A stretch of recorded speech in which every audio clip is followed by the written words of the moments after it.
Hello and welcome to your channel as they like it. पिछले कुछ समय से चाइना और ताइवान के बीच में टेंशन्स राइज हो रही हैं और क्वाड समिट के दौरान जो बाइडेन ने कहा है कि अगर ताइवान पर मिलिट्रीली चाइना ने अटैक किया तो यूएस भी मिलिट्रीली इंटरवीन करेगा। आखिर क्या है ताइवान का लीगल स्टेटस और क्या है यूएस की वन चाइना पॉलिसी, आइए जानते हैं ये कंप्लीट टॉपिक। चाइना और ताइवान सेपरेट हुए थे after civil war in 1949।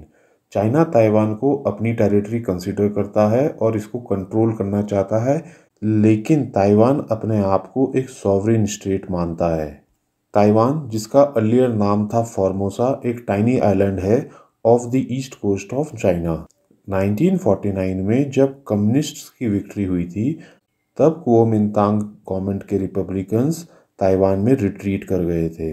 Taiwan, जिसका ऑफिशियल नेम है रिपब्लिक ऑफ चाइना, उसके डिप्लोमेटिक रिलेशंस हैं 15 कंट्रीज़ के साथ और सब्सटेंटिव टाइज हैं with many other countries like Australia, Canada, EU, Japan and New Zealand.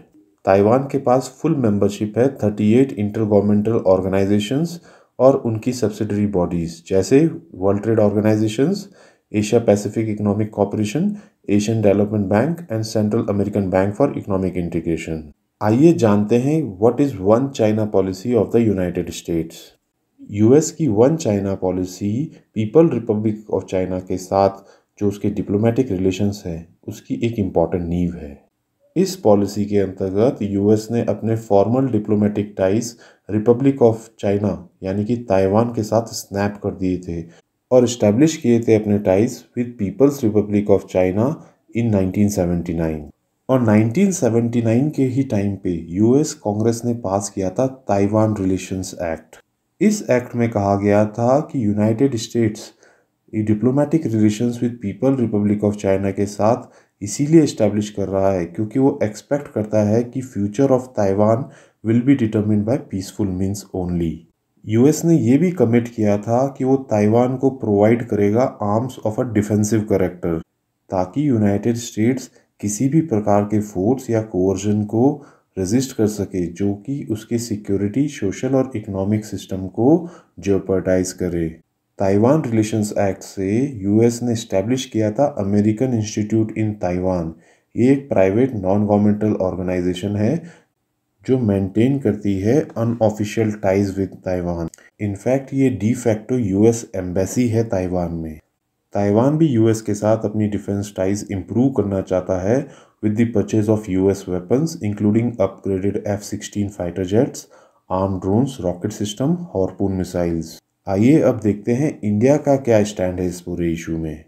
1949 से इंडिया ने एक्सेप्ट किया है वन चाइना पॉलिसी जो एक्सेप्ट करती है Taiwan and Tibet as part of China. हालांकि इंडिया इस पॉलिसी को एक डिप्लोमेटिक बार्गेन में इस्तेमाल करता है। जहां one China policy India recognise करता है, वहीं चाइना से वो एक्सपेक्ट करता है कि वो वन इंडिया पॉलिसी पर बिलीव करे।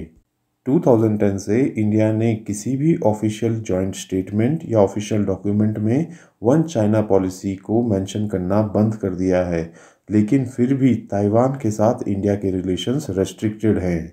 इंडिया और ताइवान के फॉर्मल डिप्लोमेटिक रिलेशंस नहीं है, लेकिन 1995 से दोनों साइड्स मेंटेन करती हैं representative offices in each other capital, जो कि एक तरह से डिफैक्टो एम्बेसीज की तरह काम करते हैं।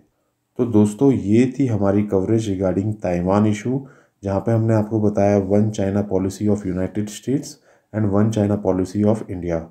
अगर आपको ये पसंद आती है वीडियो तो इसे लाइक एंड सब्सक्राइब करें। वहीं इंस्टाग्राम और टेलीग्राम से जुड़ें, जहाँ पे कि हम फ्री PDF और फ्री नोट्स देते हैं। Thank you.